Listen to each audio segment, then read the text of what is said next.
These seats in the North and the Midlands, these dyed-in-the-wool Labour seats, these former industrial heartlands that were, I mean, in many ways decimated by the policies of Margaret Thatcher, have essentially turned upon the party that traditionally was their spiritual and political home. I'm conscious of a lot of people who liked or thought they liked Jeremy Corbyn feeling incredibly bruised this morning. And I don't think it would be that helpful to start piling in on them and twisting the knives that they've kind of already felt pierce their political hides. I'm furious with them, for the record, but I'm also conscious of that not being very helpful. I'm absolutely livid. But I have to keep a lid on that this morning. I think everybody does for the time being, because it achieves very, very little. And yes, they will be queuing up to claim it's all the media's fault, or it's all the Zionist lobby's fault, or it's all the centrists' fault, or it's all Tony Blair's fault. It's everybody's fault except Jeremy Corbyn's fault. You're wrong, but I appreciate you're not ready to admit that yet. And there is the problem. You weren't ready to admit it after the last election. You weren't ready to admit it after the debacle of the Brexit referendum. You weren't ready to admit it after various catastrophes beset the leadership. You still kept the faith. If I had to say something vaguely perspicacious, I would say this. For me, the way I feel, and we might have a conversation today for once about feelings, the way I feel is that the Brexit believers are very similar to the die-hard Corbynistas. Very similar indeed. It was as if both of them kept telling us that all you had to do was believe more and reality would somehow realign itself. I hope people don't find that unfair. All you had to do was believe more, you know, and we could solve the problem of the border in Ireland. Of course you couldn't. Belief was never going to solve that problem. It was either not going to be there or it was going to be in the sea. And the same with Corbyn. You know, I tried. I really, really tried. You know I tried. Because some of the policies were rather special. But the similarity between the two constituencies seems to me, in retrospect, and 2020 hindsight is a wonderful thing, it seems to me to be coruscating, sparkling. It was simply a case, if you believed more, then reality would realign itself. And one of those lobbies had to prevail, didn't it? You have, and that's why Get Brexit Done proved to be the absolute skeleton key, the master key for unlocking this electorate at this point in British history. Get Brexit Done was just, you know, just one more push, just believe a little bit more. And on the alternative side of this election, it was believe in change, believe in Jeremy Corbyn.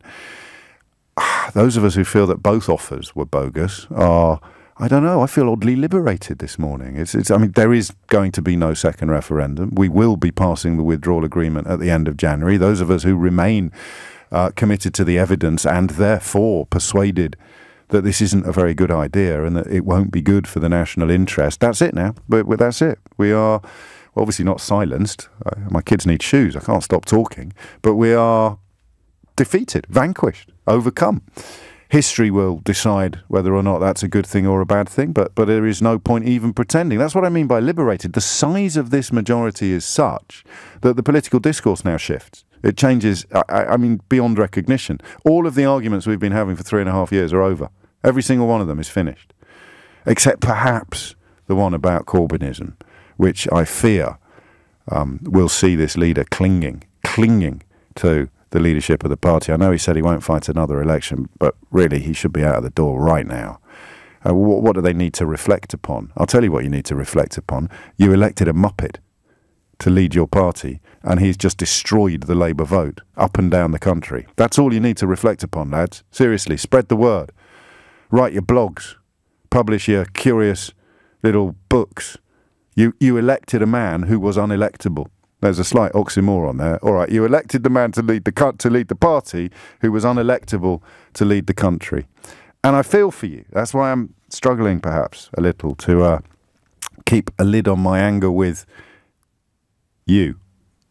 You who kept telling us that he was the absolute boy, that people just, as soon as he got the chance. You remember what we were supposed to see during this election? How many times were we told on this programme that once we move into the period of election, purdah and broadcasters have to observe some sort of balance, then Jeremy Corbyn would ride triumphant to the fore? This is the worst defeat for the Labour Party since the 1930s. And if you are even toying with the idea of holding anybody except the leader of the Labour Party responsible for that, then you have learned nothing. And if you, like me, feel that the country's best interests will not be served by this government, then you should be already asking yourself how you are going to oppose, not resist, not fight back, just oppose this government, because the challenge is epic.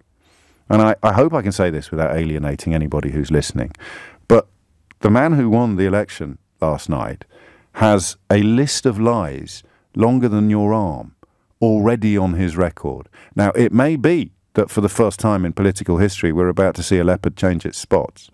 Or it may be that the silver lining of this election, for those of us unimpressed by Boris Johnson's track record, the silver lining is that we know he will throw anybody under a bus if it suits him. He will throw under a bus the people you consider your political enemies, but he will also throw under a bus the people you consider to be your political allies. He will throw anybody under a bus if it serves his purpose in the short term. So possibly overreaching for a silver lining, but I think in many ways this majority of 80 allows Boris Johnson so much space that the biggest question of the next 6 months is what he's going to do with it. And if you look at the noises coming out of Brussels already, and if you look at the reality of a so-called bare-bones free trade agreement, which is probably what he'd have been reduced to pursuing if he had a tiny majority and if the ERG still had the whip hand on the Parliamentary Conservative Party, then I almost describe it as grounds for mild optimism, in that the national interest is served by staying as closely aligned to our largest trading partners as we possibly can. I know you've got Donald Trump in the background, sort of blowing raspberries and whistling Dixie, but reality is that I think the likelihood of a brino has actually increased. And here's my prediction, which is, of course, what you've tuned in for. 3 slogans, right? Take back control. Utterly meaningless, but powerful. So effective. Take back control. Slogan number 1. That's what got the Brexit ball rolling. Slogan number 2, and we're skipping a few here. Skipping quite a few. Straight to get Brexit done. So during that curious period, we shifted from Boris Johnson being the man telling you that you needed to vote for Brexit because of the sunlit uplands and the massive improvements it would make to your life, to Boris Johnson being the politician that's saying you had to vote for him to be Prime Minister so that they could somehow call time on this ungodly mess and this period of unprecedented confusion. It's quite weird, that. Same man. But he's also the Prime Minister, of course, who has managed to win a massive Conservative majority by largely condemning and criticising 9 years of Conservative government. I mean, look, whether you love him or loathe him, and there's no prizes for guessing where I sit on that particular question, that's an astonishing achievement.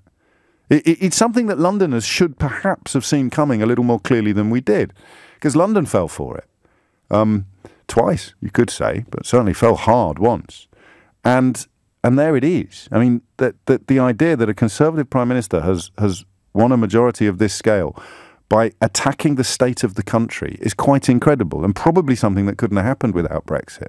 But when you add to that the fact that the commander-in-chief of the Brexit movement has now been elected Prime Minister on the back of trying to stop the sorry mess that was unleashed when Brexit won, means, I think, and you're probably going to rain on this particular parade of mild optimism, but I think it probably means that the people most likely to get thrown under the Boris bus first are the people that were, shall we say, the most rabid of Brexiters.